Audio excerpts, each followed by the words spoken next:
যুক্তরাষ্ট্র সরকারের আশীর্বাদে বেপরোয়া নেতানিয়াহু মার্কিন নাগরিকদের কাছে জঘন্য এক দানব, কুড়িয়েছেন শুধু ঘৃণা। প্রতিদিনই গাজায় রক্ত ঝরানো ইসরায়েলি প্রধানমন্ত্রী বেনিয়ামিন নেতানিয়াহু গেছেন ওয়াশিংটনে। জানা গেছে মার্কিন প্রেসিডেন্ট ডোনাল্ড ট্রাম্পের সাথে আজই বৈঠকে বসবে হোয়াইট হাউসে। আলোচনা হবে গাজা যুদ্ধ নিয়ে। প্রায় 6 মাস আগে ট্রাম্প ক্ষমতায় আসার পর থেকে এটি নেতানিয়াহুর হোয়াইট হাউসে তৃতীয় সফর। সে কারণে যুদ্ধবিরতি মার্কিনীরা তাই হোয়াইট হাউসের বাইরে অবস্থান নিয়ে করছেন বিক্ষোভ। দাবি জানাচ্ছেন ইসরায়েলের প্রতি মার্কিন সমর্থন বন্ধের।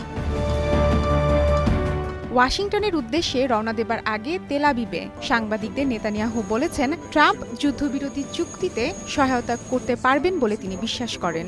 আরও বলেন, গাজায় বন্দি জিম্মিদের ফিরিয়ে আনা এবং হামাসকে নির্মূলে তিনি দৃঢ় প্রতিজ্ঞ। হামাস জানিয়েছে তারা মার্কিন সমর্থিত গাজা যুদ্ধবিরতি প্রস্তাবের প্রতি ইতিবাচক মনোভাব নিয়ে সাড়া দিয়েছে। 60 দিনের যুদ্ধবিরতি চুক্তি করতে নানা শর্ত নিয়ে চলছে দর কষাকষি। এর মধ্যেই খবর এসেছে কাতারে প্রথম দফার আলোচনা কোনো অগ্রগতি ছাড়াই শেষ হয়েছে। দোহার দুটি পৃথক ভবনে প্রায় 3.5 ঘণ্টা ধরে এই বৈঠক অনুষ্ঠিত হয়। আলাপ চলে কাতার ও মিশরের মধ্যস্থতাকারীদের মাধ্যমে। আজ আবারও আলোচনা শুরু হওয়ার আশা করা যাচ্ছে।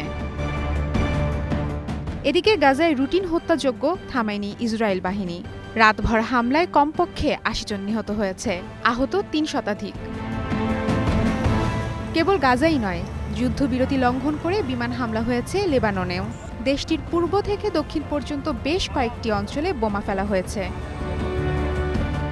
হামাসের পক্ষে তৎপর ইয়েমেনের হুতিদের লক্ষ্যবস্তুতেও বিমান হামলা চালিয়েছে ইসরায়েল সেনারা।